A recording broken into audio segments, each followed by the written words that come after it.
के प्राण एक लब्ध जैसा गुरु भक्त बन रखूं। गुरु गरिमा का मान पितृ भक्त बनूं।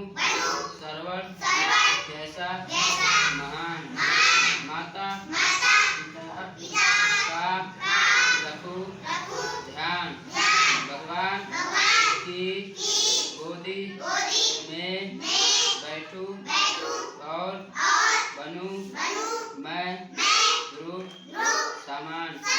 कर्ण बलि शिव सा दानी बन कर दूं मैं जीवन भी दान। सुकरात बनूं मैं मेरी कामना चाहे करना पड़े निष्पान।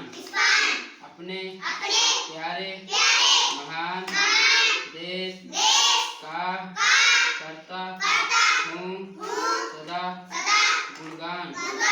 अच्छा है इस मातृभूमि पर अपने